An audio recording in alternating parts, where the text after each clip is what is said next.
Salah satu yang menarik di Super Sentai maupun Tokusatsu kebanyakan adalah senjata-senjatanya. Dengan bentuk yang menarik serta fungsi yang juga beragam, membuat Ranger-Ranger ini mendapat fasilitas pertarungan yang jauh lebih dimudahkan. Dan salah satu fungsi yang jarang sekali ditampilkan adalah yang mampu membuat musuhnya patuh. Ya, baik yang memiliki fungsi hipnotis ataupun kemampuan lainnya secara spontanitas. Dan mungkin tidak semua senjata berikut benar-benar bisa memberikan perintah yang dapat dituruti oleh musuhnya. Tapi paling tidak secara visual, mereka memfungsikan senjatanya dengan cara seperti itu, baik sebagai jokes ataupun memang itulah fungsinya. Intinya nonton aja dulu deh, pasti juga ngerti kok. Dan perlu diperingatkan bahwa video ini tentu saja mengandung spoiler, lantaran akan ada detail poin yang kita bahas pada tiap segmennya nanti. Dan jika kita temukan lagi di luar list kali ini, mungkin saja akan kita buat part keduanya. Mau tahu apa saja? Mari kita simak 7 lebih senjata Super Sentai yang dapat membuat musuhnya patuh versi Tokuvex Indonesia.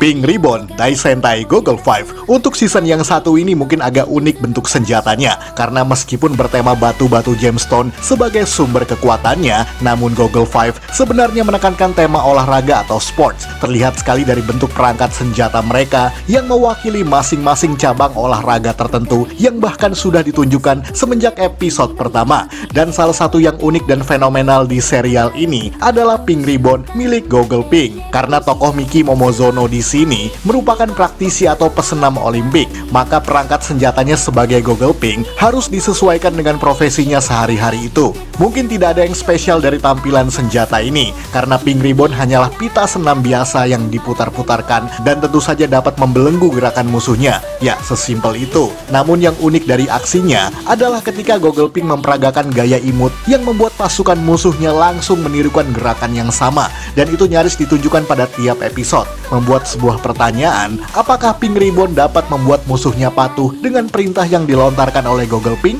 Namun sebagian besar penonton juga beranggapan bahwa itu hanyalah bagian dari jokes semata, karena memang tidak ada penjelasan apakah Pink Ribbon benar-benar bisa menghipnotis musuhnya untuk menuruti perintah penggunanya.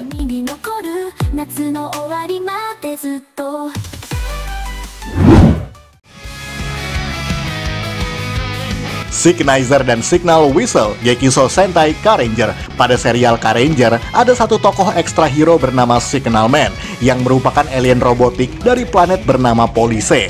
Dan polisi kocak yang berikut ini datang ke bumi sebagai Polantas untuk menertibkan lalu lintas dan membantu K-Ranger untuk melawan geng motor Bozoku. Dan tentu saja, ia memiliki perangkat senjata multifungsi yang bernama Signizer, di mana Signizer berfungsi sebagai tanda pengenal layaknya Jiban. Kemudian bisa dijadikan police button mode untuk serangan jarak pendek, serta gun mode untuk serangan tembakan jarak jauh.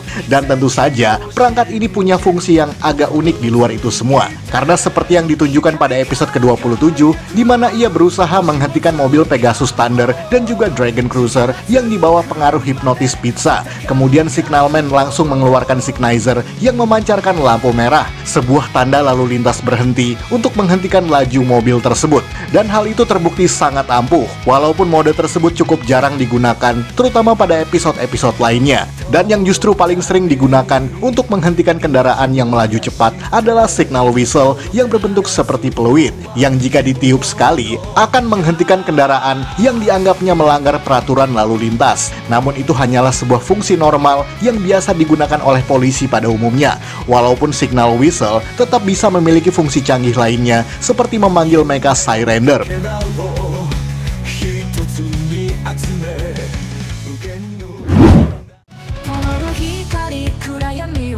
Sonic Megaphone Ninpu Sentai Hurricaneger. Kalau yang satu ini mungkin agak berbeda, karena di Hurricaneger semua senjata yang mereka miliki disebut sebagai shinobi gadget, terutama untuk trio Hurricaneger dan juga duo Goraiger. Dan semua bisa disatukan menjadi triple gadget dengan mode yang berbeda-beda, dan juga double gadget untuk Goraiger tadi. Dan yang dimiliki oleh Hurricane Blue ini memang cukup berbeda dengan yang lainnya, di mana ia tidak berguna sebagai serangan tembakan ataupun sabetan jarak dekat. melainkan memunculkan gelombang suara. Karena Sonic Megaphone tentu saja terinspirasi dari megafon yang biasa digunakan untuk pengeras suara. Namun bagi Hurricane Blue, senjata ini tidak hanya meningkatkan volume suaranya saja, melainkan juga memunculkan gelombang suara yang bisa membuat musuhnya bergerak sesuai perintahnya. Dan itu bahkan sudah dimunculkan sejak episode paling pertama, di mana Nanami atau Hurricane Blue membuat musuhnya berputar-putar di udara saat ia memainkan Sonic Megaphone tersebut. Bahkan pada episode ketiga, saat Sonic Megaphone disatukan menjadi triple gadget dengan formasi Sonic Gadget, fungsi gelombang energi suara akan membuat musuhnya melambung ke udara sebelum dihancurkan seketika. Sayangnya, senjata dengan fungsi sekeren ini termasuk jarang lagi digunakan dengan cara seperti itu, terutama pada episode-episode selanjutnya.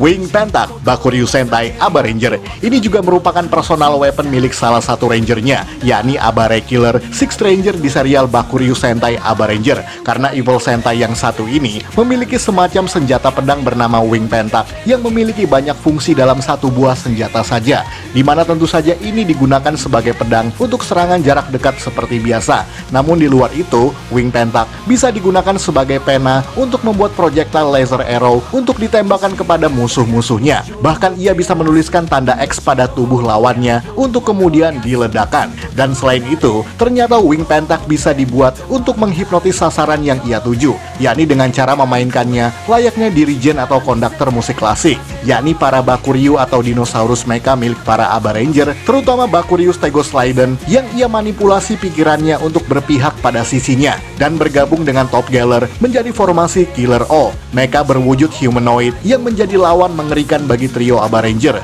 Hal itu juga ditunjukkan untuk mempengaruhi Bakuryu lainnya agar berada di bawah perintah Abare Killer, yakni untuk formasi Killer O Nagurus no Kodon pada episode ke-23 atau formasi Veilus Rokiru pada episode ke-43. Fungsi ini hampir mirip seperti Zyusoken milik Dragon Ranger di serial Zyuranger, yang sama-sama berbentuk pedang dan dapat mengontrol mekanya dengan suara yang dihasilkan oleh senjata tersebut.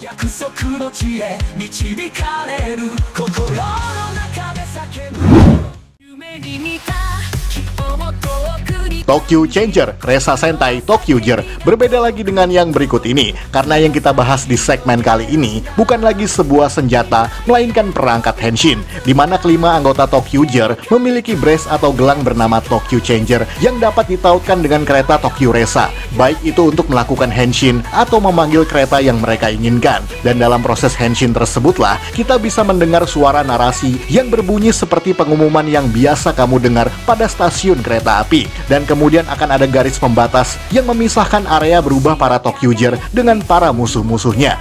Dan uniknya, musuh-musuhnya tersebut akan mundur di belakang garis pembatas tersebut, seolah mengikuti perintah dari suara yang muncul. Karena jika tidak, garis tersebut akan membahayakan para musuhnya. Lucu ya?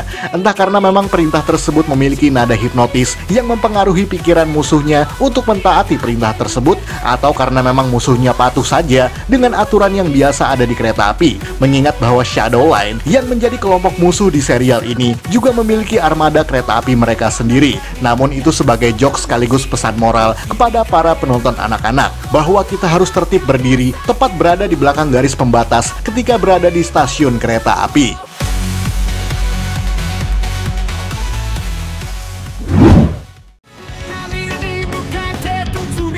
Pato Megabo Keisatsu Sentai Pato Ranger. Mungkin dari semua yang kita sebutkan di episode kali ini, hanya senjata ini sajalah yang benar-benar membuat musuhnya menuruti perintah rangernya.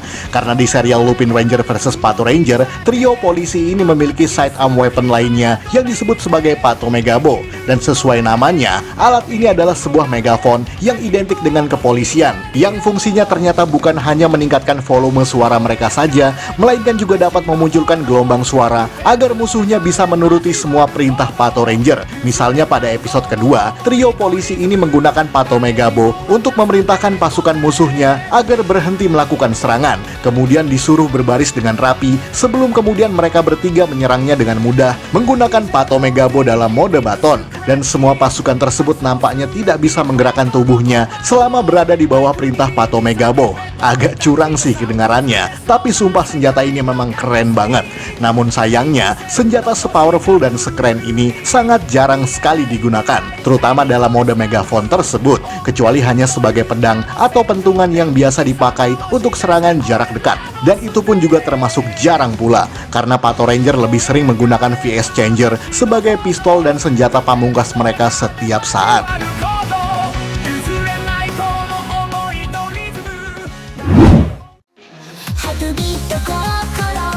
Kotai Soul, Kishi Ryu Sentai Ryusoulger, dan yang terakhir sejauh ini, mungkin satu-satunya collectible item yang kita bahas dalam episode ini, karena Ryusoulger punya collectible item berbentuk kunci yang disebut sebagai Ryusoul. Alat ini bisa ditautkan pada Ryusoul Changer ataupun pedang Ryusoul Ken untuk melakukan henshin, memunculkan jurus dan juga power up. Dan salah satu yang berhubungan dengan pembahasan kita kali ini adalah Kotai Soul yang berbasis Edmontosaurus. Seperti yang diperlihatkan pada episode kelima, bahwa Banba atau Ryusoul Black menggunakan Kotai Soul untuk mengorek keterangan dari Ui Tatsui, yakni dengan memasukkan Kotai Soul ke dalam Ryusoul Ken, lalu mengaktifkannya dengan membuat Ui tidak sadarkan diri seolah tertidur, namun tetap dapat menjawab pertanyaan dari penggunanya, bahkan dengan sangat jujur, sesuai dengan nama kunci tersebut yang berarti adalah jawaban. Persis seperti acara Uya Kuya yang ada di TV zaman dulu itu loh. Cantik. Iya. Terus? Iya, kalau Bella mah udah gendut ya kan. Males mandi lagi. Namun sayangnya, Kotai Soul juga jarang sekali digunakan dalam berbagai episode lain ke depannya. Bahkan juga belum pernah ditunjukkan armornya pada episode ataupun movie manapun, kecuali hanya dalam majalah promosinya saja yang menunjukkan versi armor dari Kotai Soul yang digunakan oleh Ryusoul Red. Mungkin saking banyaknya collectible item yang ditunjukkan dalam serial ini, sehingga posisi Kotai Soul hanya sebagai item pelengkap semata dalam 1 atau 2 episode.